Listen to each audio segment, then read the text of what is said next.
Halo Binisian, saya Metia Kartikasari. Pada pertemuan pertama ini kita akan membahas mengenai financial market atau pasar keuangan dan institusi keuangan yang ada di sekitar kita. Setelah mempelajari pembahasan ini, kita diharapkan dapat membandingkan direct dan indirect finance, identifikasi struktur dan komponen dari financial market, menjabarkan berbagai macam tipe dari instrumen financial market, memahami dimensi internasional dari financial market, menyimpulkan peran dari biaya transaksi, berbagai risiko dan biaya informasi yang berkaitan dengan perantara keuangan, menjabarkan berbagai tipe perantara keuangan, mengidentifikasi alasan dan macam-macam tipe peraturan yang ada di financial market. Bisa kita lihat di gambar arus dana di pasar keuangan ini, dengan metode direct finance atau pendanaan langsung, individu atau perusahaan yang membutuhkan dana meminjam langsung dana tersebut ke individu atau perusahaan yang memiliki dana di financial market atau pasar keuangan melalui sekuritas. Dengan metode indirect market, membutuhkan perantara keuangan untuk membantu menyalurkan dana yang terhimpun ke pihak yang membutuhkan. Jadi ada institusi tambahan di sini, yaitu perantara keuangan, atau yang biasa dikenal dengan financial intermediaries. Pasar keuangan berfungsi untuk menyalurkan dana dari pelaku ekonomi yang sudah menyimpan dananya kepada individu atau perusahaan yang membutuhkan dana. Pasar keuangan membantu efisiensi ekonomi dengan mengalokasikan modal ke pihak yang membutuhkan, sehingga dapat meningkatkan produksi dan dapat meningkatkan konsumsi.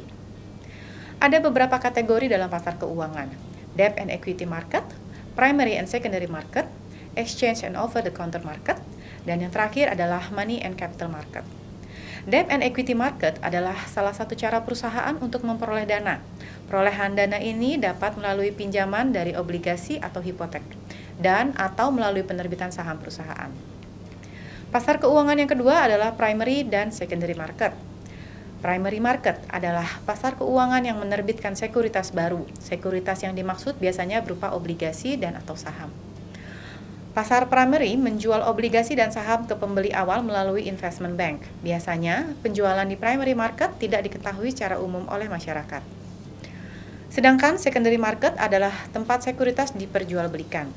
Broker dan dealer melakukan jual beli atas obligasi dan saham di secondary market ini.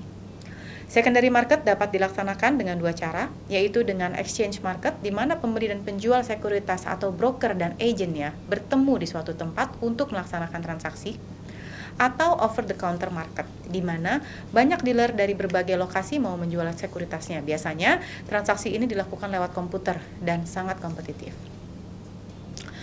Banyak saham biasa yang diperjualbelikan di over-the-counter market ini. Dan yang terakhir, kita akan membahas mengenai money and capital market yang dibedakan dengan dasar dari umur sekuritas di setiap pasar tersebut. Money market adalah pasar keuangan yang hanya memperdagangkan instrumen jangka pendek yang berumur kurang dari 1 tahun. Sedangkan capital market adalah pasar keuangan yang memperjualbelikan transaksi dengan instrumen yang memiliki umur yang lebih dari 1 tahun. Setelah kita membahas mengenai direct finance, kita sekarang membahas mengenai indirect finance. Di dalam indirect finance, dana hanya bisa dipindah tangankan melalui perantara keuangan atau biasa disebut financial intermediaries.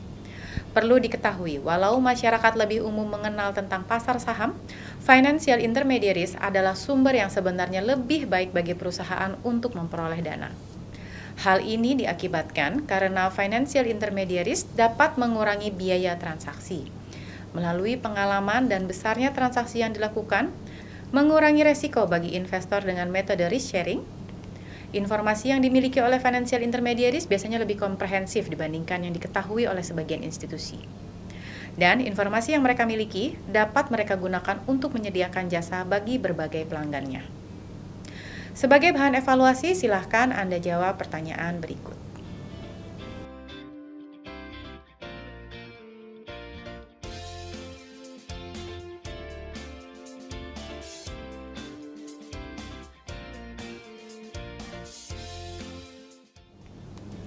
Demikian yang dapat saya sampaikan. Terima kasih dan selamat belajar.